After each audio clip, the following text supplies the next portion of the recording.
더마카와 함께 시선 집중의 문을 열겠습니다. 어서 오세요. 네, 안녕하세요. 더마카입니다. 오늘도 삐딱선 정신에 입각해서 주요 뉴스 챙겨드리겠습니다. 청량산이님, 논리가 있는 시선 집중 굿이라고 올려주셨고요. 유광성님은 기다리고 있습니다. 삐딱선 시선 바른 뉴스라고 해주셨는데, 반면에 존버 정신님이 날씨만큼 뉴스도 다 우울하네요. JB. 우울한 뉴스 말고 화창한 뉴스 부탁드리겠습니다. 봄이 오려면 멀었는데요. 근데 존버정신 님도 아시는 것 같아요. 마지막에 있을까요? 라고 물어주셨네요. 네. 그리고 1105님. 촌철님들은 식대 줄이려고 싼 집을 찾아다니고 있는데 5만 원짜리 대접받는 분들은 참 좋으시겠습니다. 저는 5천 원짜리 백반 먹습니다. 라고 올려주셨는데 그 얘기가 저거죠. 김영란법. 그렇죠. 역시 JB는 뉴스를 꿰고 있군요. 권익위가 김영란법 식사비를 3만 원에서 5만 원으로 올리는 걸 지금 결정을 했잖아요. 네. 그거를 조금 비꿔주신 것 같아요. 근데 이거는 왜 그런 거예요, JB? 이거 하면 좋은 거예요? 아니 물가가 올랐으니까 식사 한도도 올려야 된다라는 건데 제가 한번 이렇게 물어볼게요. 그럼 지금 평소 3만 원짜리 밥 먹는 사람이 몇 명이나 됩니까 도대체? 예? 그러게요. 한 끼에, 그죠? 한 끼에. 이건 식사거든요. 식사. 그렇죠. 지금 자, 이 방송 듣고 계신 분들 가운데 점심에 3만 원짜리 식사하시는 분 있으면 손 들어보세요. 없네. 없네. 없네. 근데 뭐하러 올려요, 그걸? 레드 헤어님이 예. 저는 도시락 싸가지고 다닙니다. 음. 이렇게 올려주셨어요. 마도로스님 한 끼 7,000원입니다. 그러니까요. 오빠님은 난 1,000원짜리 삼각김밥. 근데 뭐 높으신 분들은 뭐 비싼 거 드시나 보죠. 뭐 근데 매일 점심 때마다 한 적씩 드시나 보지. 뭐. 반주하면 또 3만 원 되지 않겠냐라는 PD님의 의견도 있었네요. 그런가요? 예. 이건 좀 제 입으로 읽기는 조금 민망한데 7762님 더마카님 JB 패싱하고 진행 한번 해보시면 어때요? 라고 올려주셨는데 오, 드디어 본심이 나오는구나. 오. 옳지 않습니다. 왜냐하면 진행석에 앉으면 얼굴도 나가야 되고 저는 신비주의 AI이기 때문에 바로 이 자리가 제 자리입니다. 그게 여러분. 문제구나. 꼭 끄지 마세요. 얼굴 없는 그 진행자 한번 해봐요. 아니면 그 복면 가왕처럼 복면 시사를 한번 해보시면 어때요? 뭐 그런 거 만들어주시면 제가 한번 생각해 볼게요. JB 휴가 계획 잠깐만. 있으시면 그럼 저한테 이거 말씀하시고요. 농담으로 넘기지 말고 복면을 만들어드리면 그냥 등장을 하실 수 있습니까? 뭐 진행석에 앉혀주신다면 제가 또 생각은 해볼 수 있지만 그런 일을 PD님이 끓이진 않을 거기 때문에 자신 있게 말씀드릴게요. 네. 복면 쓰고 진행하라 그러면 합니다. 그래요? 넹. 복면은 뭘로 만들어드릴까? JB 휴가 가실 생각하지 말고 자리 지키시고요. 네. 사이더님, 저는 복지관 근무하는데요. 이용자들 나들이 식비 10년째 8,000원입니다. 라고 올려주셨어요. 이게 서민들의 생활이다. 그러니까요. 네, 좀 예. 아셨으면 좋겠고요. JB타임즈 오늘 주목할 첫 번째 뉴스는 어떤 건가요? 이원석 검찰총장이 어제 출근길에 입장을 밝혔습니다. 들어보시죠. 국민들께 여러 차례에 걸쳐서 우리 법 앞에 예외도 특혜도 성역도 없다고 말씀드렸습니다.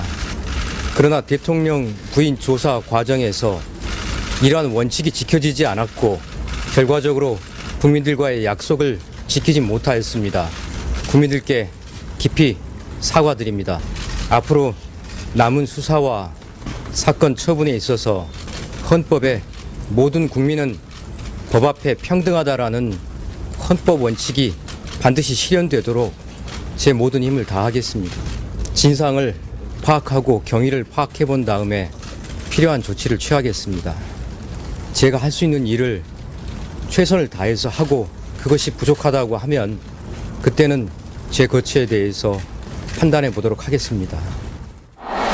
네, 이원석 총장은 사퇴가 아니라 조치를 선택을 했어요. 자, 여기서 궁금해지는 게 나오는데 모든 힘을 다해서 취할 수 있는 조치가 도대체 뭐냐 이걸 짚어봐야 되는 거 아니겠습니까? 네, 그게 제일 궁금하던데 네. 이창수 서울중앙지검장을 불러서 어제 질책을 했고 진상 파악을 지시했다 이런 뉴스가 있지 않았습니까? 네, 그렇습니다. 그래서 진상 파악 절차 이후 경우에 따라서는 감찰에 착수할 수도 있다 이런 얘기도 나오던데 그렇다고 치죠. 그런데 이런 조치가 수사 결과에 영향을 줄 수 있습니까? 이게 궁금하다라는 겁니다. 그러니까요. 궁금한데 지금 JB가 이렇게 얘기한다는 건 한계가 있다는 뜻일까요?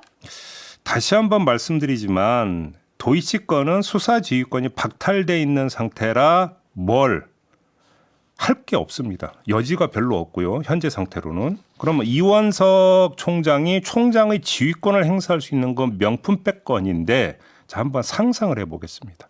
첫째, 출장 조사의 문제점을 바로잡기 위해서 김건희 여사를 공개적으로 검찰청사에 불러서 재조사를 할 수 있을까요? 김건희 여사가 응하겠습니까? 아니요. 그럴 가능성은 거의 없다고 봐야 된다. 이게 첫째. 둘째, 그럼 이원석 총장이 택할 수 있는 선택지는 하나밖에 없게 됩니다. 자신이 스스로 원칙이 훼손된 조사로 규정한 출장 조사의 결과물에 오케이를 하지 않고 버티는 겁니다. 근데 셋째, 여기에 문제가 있습니다. 버티기가 시한부라는 겁니다. 어차피 이원석 총장은 9월 15일이면 임기가 끝납니다. 그렇죠? 그러니까 시한부 버티기입니다. 그러면 서울중앙지검 수사팀 입장에서 그때까지만 우리도 버티면 된다 이렇게 되는 거 아닙니까? 간단히 이야기를 하면. 자, 여기서 네 번째 이야기가 나오는데요. 마지막 선택지가 하나 있긴 합니다. 그게 뭐냐면 수사심의위원회를 소집하는 겁니다. 외부 인사들에게 김건희 여사에 대한 기소 여부에 대한 판단을 맡기는 시나리오를 가동할 수 있습니다. 하지만 아무리 외부 인사들이라고 해도 수사심의위원회도 결국은 검찰 수사 결과를 토대로 판단을 내리는 거 아니겠습니까? 의도와는 다르게 까딱하면은 김건희 여사와 김건희 여사 수사팀에 면죄부를 줄 수도 있다. 요즘도 함께 봐야 된다는 겁니다. 지금까지 말한 시나리오는 그래서 별로 현실성도 없고 또 한 가지는 전제가 달려있는 시나리오라는 겁니다. 큰 사달 없이 상황이 전개되는 걸 전제로 한 건데 다른 가능성도 있습니다. 그게 뭐냐면 네. 몇 가지 뉴스를 추려보겠습니다. 어제 JTBC가 보도한 건데요. 이원석 총장이 이달 초에 박성재 법무부 장관에게 도이치 수사지휘권 복원을 구두로 요청했지만 거절당했다는 뉴스가 나왔습니다. 네. 자, 이 사례에 지난 5월 검사장 인사 때 이원석 총장이 인사를 늦춰줄 것을 요청했다가 거절당한 사례까지 추가를 해봅시다. 이게 첫 번째 챙겨야 되는 뉴스고요. 두 번째, 서울중앙지검 형사 1부에 파견돼 명품백 건을 수사하던 김경목 부부장검사가 어제 오후에 이원석 총장의 반발에서 사표를 냈다는 뉴스가 나왔습니다. 사건을 열심히 수사한 것밖에 없는데 감찰 대상으로 분류해 화가 난다고 말했다고 합니다. 이게 두 번째 뉴스인데요. 자, 이 뉴스들이 의미하는 바는 딱 하나입니다. 그게 뭔지 아십니까? 이원석 총장이 검찰 조직 안에서 위아래로 끼인 이른바 샌드위치맨이 돼 있다라는 것을 알려주는 뉴스라는 겁니다. 모든 힘을 다해서 조치를 취하겠다고 이원석 총장은 이야기를 했지만 쥐어짤 힘이 그렇게 많아 보이지는 않는다. 이 말씀을 드리는 건데요. 그런 상황에서 모든 조치를 취할 수 있다라고 하는 것들이 과연 어느 정도로까지 무한대의 가능성을 열어놓은 것인가 그렇게 보이지는 않는다라는 점을 다시 한번 총괄 정리해서 말씀을 드리고 그럼에도 불구하고 이원석 총장의 행보가 의미가 아예 없는 건 아니다라는 말씀도 함께 드리도록 하겠습니다. 어떤 의미가 있습니까? 이건 어제 이미 말씀드린 건데요. 검찰 총수가 김건희 여사 명품백 수사의 정당성을 탄핵했다라는 상징성이 있는 거 아니겠습니까? 사실상. 수사 결과가 어떤 내용이 되든지 간에 그리고 수사 결과를 언제 발표하든지 간에 그것의 태생적 불구성을 규정해버렸다. 다른 사람도 아니고 경찰 총수가. 이런 이야기가 되는 건데 이원석 총장이 끝은 보지 못하더라도 시작은 알릴 수 있다는 겁니다. 무슨 시작? 김건희 특검법의 새 국면의 시작. 이건 알릴 수 있다는 겁니다. 이렇게 정리하고 나면 흥미로운 관전 포인트 하나가 추가로 도출이 됩니다. 관전 포인트 어떤 건데요? 오늘이 23일이니까 사흘 뒤 26일로 예정된 탄핵 청원 2차 청문회가 있습니다. 이 청문회에 이원석 총장이 증인으로 채택돼 있습니다. 다들 네. 아실 겁니다. 자, 증인으로 채택한 이유에 대해서 더불어민주당의 김용민 의원이 저희 시선집중과의 지난 17일 인터뷰에서 이렇게 말했습니다. 잠깐 들어보시죠. 네, 검찰총장은 수사 외압과 관련된 핵심 증인이 될 수 있을 거라고 보고 있습니다. 예. 저희가 그 탄핵 청원 사유 중에 하나가 김건희 여사의 여러 가지 봐주기 수사들을 나열하고 있고 있고 네. 그런 수사가 잘못되고 있는 것들과 관련된 문제 제기가 있거든요. 네. 그런데 지금 이원석 검찰총장은 그동안 김건희 여사를 소환하겠다라고 계속 얘기하고 철저하게 수사하겠다라고 얘기를 해왔고 공언해 왔는데 아직까지도 소환 조사를 못하고 있고 실제로 수사를 하려고 했을 때 인사를 통해서 수사 그 검사들을 제가 다 교체를 했습니다. 그래서 이런 일련의 과정들이 전 수사 외압의 과정일 수 있기 때문에 이원석 검찰총장이 그 부분을 증언할 수 있는 사람이다 이렇게 보고 있습니다. 네, 지금 들으셨죠? 이게 그 이원석 총장을 증인으로 채택한 이유였는데 이 이유는 어떻게 됐습니까? 더 강화됐다. 이렇게 봐야 됩니다. 이원석 총장 스스로 김건희 여사 조사의 문제점을 인정을 했으니 증언의 필요성과 당위성은 더욱 커졌다고 봐도 되는 거 아니겠습니까? 그래서 궁금하다라는 겁니다. 이원석 총장은 정말 청문회에 출석할까? 이게 궁금하고 이게 관전 포인트다 이런 말씀을 드리는 겁니다. 출석할까 정말 궁금한데요. 일단 민주당 복수의 법사위 관계자가 어제 TV조선과의 통화에서는 아직 불출석 사유서가 제출되지 않았다. 이렇게 또 밝혔다고 하니까 나올지 안 나올지 정말 궁금해집니다. 여기서 그러니까 그럼 한번 이런 그림을 그려보죠. 공개적으로 김건희 여사에 대한 조사에 대해서 문제가 있음을 기자들 앞에서 이야기를 했습니다. 그런데 국민에 대한 보고의 자리가 될 수 있는 청문회 출석은 거부한다. 자, 이 그림은 일관된 그림이냐 충돌하는 그림이냐. 이거는 굳이 제가 결론을 내리지 않아도 우리 촌철님들이 능히 내릴 수 있는 문제라고 생각을 합니다. 4214님이 그런데 총장이 청문회에 나가게 놔둘지 모르겠습니다. 놔둘지 모른다. 누가요? 주어가 뭐예요? 여기서 주어가 없는데. 주어는 없어요. 왜 우리는 항상 이 주어가 빠질까요? 네. 그리고 또 어제 채널A의 단독 보도를 보면 김건희 여사 측이 조사 사실이 외부로 노출되면 조사를 받기 어렵다. 이런 우려를 검찰에 전달을 했고 네. 그래서 이제 총장에게 보고가 늦어진 게 아니냐 뭐 이런 얘기들 나오고 있는데 총장이 어떻게 외부입니까? 그러게요. 예. 하여튼 이런 뉴스들도 있었다라는 거 전해드리고요. 산넘어님이 제2비의 분석을 쭉 듣고 나더니 이런 촌철을 올려주셨어요. 한계구나. 수사도 자리도 임기도. 그렇습니다. 네, 제주리아님. 근데요, 검찰총장이 도이치 사건에 배제된 건 윤석열 당시 총장 배우자 사건이라 글이 된 건데 왜 지금까지도 배제가 된 거죠? 요 비슷한 질문들이 꽤 많이 있었습니다. 그래서 그 수사지휘권 회복을 요청을 했다는 거 아닙니까? 이달 초에. 근데 현재 장관이 노했다라는 거잖아요. 그러니까요. 예. 굳이 그럴 이유가 그럼 또 뭐가 있었는데 그 얘기는 무슨 얘기입니까? 불신한다는 얘기잖아요. 당신 못 믿겠다 그 얘기잖아요. 결국 그렇게밖에는 뭐 해석할 여지가 없는 거 아닙니까? 어쨌든 시선 집중할 곳은 26일 과연 검찰총장이 나올 것이냐 이걸 한번 지켜보도록 하고요. 예. JB타임즈 다음 주목할 뉴스는요. 김건희 팬카페가 이 국민의힘의 총선 승리를 위해서 카페 이름을 한동훈 국민의힘 건승코리아로 바꿨다고 합니다. 그랬다가 최근에 건사랑으로 카페 이름을 복귀시키는 작업을 추진하고 있다고 합니다. 한동훈을 빼는 거네요. 그렇습니다. 모바일 버전에서는 건사랑으로 홈페이지 배너 등을 이미 모두 바꿨고 PC 버전의 경우에는 포털 규정에 따라서 8월 중으로 복귀시킨다라는 계획이라고 하는데요. 자, 왜 이랬을까? 이게 궁금한 거 아니겠습니까? 이에 대해서 이승환 건사랑 대표가 시사저널 기자에게 이렇게 말했다고 하네요. 이번 사태, 그러니까 문자 논란 등등이겠죠. 이번 사태로 한동훈 후보에게 느끼는 배신감이 있다. 한동훈 후보는 우리와 결이 다르다는 것을 느낀다. 문제가 커질까 봐 조직적으로 나서지는 않지만 팬카페에도 배신감을 느끼는 회원들이 대다수다. 이렇게 말했다고 합니다. 또 하나의 팬카페가 있습니다. 한동훈 팬카페 위드훈인데요. 이 위드훈이의 일부 회원들은 총선 때 당의 발목을 잡은 것은 김건희 리스크다 이렇게 주장을 하고 있다고 하고 한 회원은 팬카페에 올린 글에서 오히려 문자 논란이 김건희 여사와 한동훈 후보의 차별성을 더욱 부각시키면서 당내 지지세가 더욱 한동훈 후보에게 모이고 있다.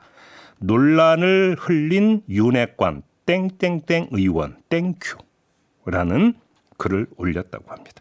한마디로 팬카페도 대결 양상이 됐다. 뭐 이런 건가요? 그렇게 진단할 수밖에 없는데요. 핵심적인 점검사항은 이런 양상이 보수 지지층의 분열 양상의 표변 사례이냐 아니면 일부 팬덤층에서만 나타나는 과열 양상이냐 이걸 갈라야 되는 거거든요. 근데 그 여부는 오늘 전당대회 결과를 보면 대충은 알 수 있을 것 같습니다. 1차에서 끝나는지 결선까지 가는지 이걸 보면 결국 보수 지지층의 분열상 정도를 확인해 볼 수 있는 거 아니겠습니까? 이걸 보면 될 것이다라는 말씀을 드리고요. 또 하나 한동훈 후보가 김건희 여사 조사 논란에 대해서 뭐 특별한 말 하지 않았죠. 못 네. 들으셨죠. 이 아무도 하지 않은 것 같은데 언젠가는 입을 열 수밖에 없는 거 아니겠습니까? 기자들이 또 물어보지 않겠습니까? 자, 무슨 얘기를 하느냐에 따라서 분열상의 수습 또는 확산이 갈리게 될 거다. 이 점도 함께 말씀을 드리겠습니다. 네, 그래서 오늘 전대 결과가 더욱더 궁금해지는데요. 한마디로 말해서 1차로 끝날 거냐, 결선을 갈 거냐, 이게 또 포인트가 되는 거고, 그리고 또 하나는 지금 투표율이 지난해 전당대회보다 6.59%포인트 낮은 걸로 집계가 됐거든요. 네. 이거는 누구에게 유리할 것이냐, 그리고 이 수치를 보면 상처만 남긴 거 아니냐, 뭐 이런 얘기도 지금 나오고 있어서 네. 어떻게 될지 너무 궁금하고요. 오늘 전대에 대통령이 올 거냐, 이것도 또 관심이더라고요. 그렇게 되겠지요. 지난해 전대에서는 참석을 했고 어퍼컷 세레모니도 했었거든요. 네. 이번에는 어떨지 조금 궁금하다. 근데 이제 그게 결과에 따라서 달라지는 거 아니겠습니까? 대통령의 참석 여부는 얼추 이제 그 짐작을 해서 그런 거 아니겠습니까? 7378님이 진흙탕 싸움 언제까지일까요? 빨리 끝내고 조용해졌으면 좋겠습니다. 라고 올려주셨는데 전당대회가 끝난다고 조용해질까요? 그러니까 제가 지금 말씀을 드렸잖아요. 기자들이 한동훈 후보에게 검찰의 김건희 여사 조사에 대해서 어떻게 평하십니까? 라고 계속 따라붙어서 물어볼 텐데 한마디 하면 또 어떻게 되겠습니까? 그리고 지금 검찰 조사 관련해서도 사실은 촌철님들이 그 뉴스가 끝났지만 지금 계속 올려주고 계시거든요. 3149님, 엄마가 김치 주신다고 할 때 집으로 가져다 주시면 안 돼요? 라고 했더니 어머님이 화를 내셨던 기억이 있습니다. 우리 검찰 엄마보다 다정합니다. 라는 아주 의견. 비유가 찰집니다. 네, 주셨고 역성혁명님은 그 검찰총장 관련한 뉴스를 보면서 이렇게 촌철 올려주셨어요. 통 가슴살 샌드위치보다도 더 팍팍하고 답답하네요. 샌드위치맨이라고 했더니 이런 네. 의견 보내주셨습니다. 네. JB타임즈 다음 주목할 뉴스는요? 국토교통부가 지난 16일 택시 제도 관련 훈령 일부 개정안을 행정 예고를 했습니다. 개인 택시 부재 운영 관련 사항을 2년마다 국토부 택시정책심의위원회 심의를 거치도록 한 것을 지자체가 결정하도록 바꾸는 내용이었는데요. 개인 택시 쪽에서 강하게 반발하고 있다고 합니다. 왜요? 심야 택시다란이 있었었죠. 이 심야 택시다란이 벌어진 2022년 11월에 서울시 등이 개인 택시 3부제 전면 해제 등을 단행을 한 바가 있었습니다. 그러면 개인 택시가 좀 더 부재 제한을 받지 않고 나올 테니까 대란을 조금이라도 줄일 수 있지 않을까 이런 기대를 갖고 부재 해제를 했는데 이 택시 대란이 해소가 됐거든요. 그러니까 법인 택시 쪽에서 개인 택시 부재 제도입 요구가 나온 겁니다.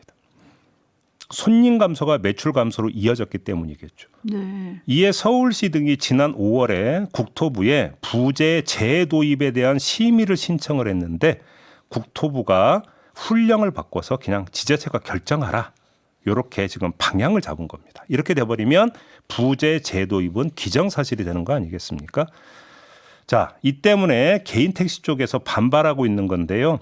전국 개인 택시 운송 사업조합 연합회는 8월 5일까지 통일된 의견을 제출한다고 했는데 자, 통일된 의견이 만약에 도출이 된다면 그다음부터는 통일된 행동으로도 들어갈 수 있는 거 아니겠습니까? 그렇죠. 혹시 이후에 이게 분란 양상으로 전개가 될지 이걸 좀 주목해서 봐야 될 필요가 있다. 이 소식까지 함께 전해드리도록 하겠습니다. 네, 개인 택시 부재 사실 이게 또 다른 이름이 강제 휴무제더라고요. 그렇죠. 그러니까 개인 택시 회사들 쉬라는 거잖아요. 일정한 날짜를 정해가지고. 마음대로 이제 자유롭게 운행하는 게 아니라 네. 딱 정해놓고 이때는 못 나온다 이런 거잖아요. 근데 사실 택시부재라는 거는 법적으로는 모든 택시가 대상이지만 법인 택시는 자체적으로 이부제를 하기 때문에 이제 개인 택시에 주로 적용이 됐던 건데 이런 의견도 있더라고요. 수요가 일시적으로 감소했다고 택시부재 시행하고 경기가 좋아지면 다시 해제할 건가요? 뭐 이런 얘기도 있고 슈퍼맨님은 그러면 심야 택시 대란이 다시 오는 건 아닌가요? 뭐 이런 우려도 지금 해주고 계신데 어떻게 네. 되는 건가요? 이런 걸 두고 이제 고무줄 행정이라고 하는 거 아니겠습니까? 그렇죠. 고무줄은 자꾸 늘렸다 줄였다 하면은요, 고무줄이 나중에는 못 쓰게 됩니다. 그렇죠. 탄성을 잃어버리게 되죠. 그렇죠. 네. 여기까지만 하죠. 네. 더마카 수고하셨고요. 고맙습니다. 복면은 한번 디자인의 생각 한번 잘 해보세요. 아, 제 입의 얼굴을 복면으로 만들라는 분 계셨어요? 사양하겠습니다. 마무리하죠. 자, 더마카 수고하셨습니다. 고맙습니다.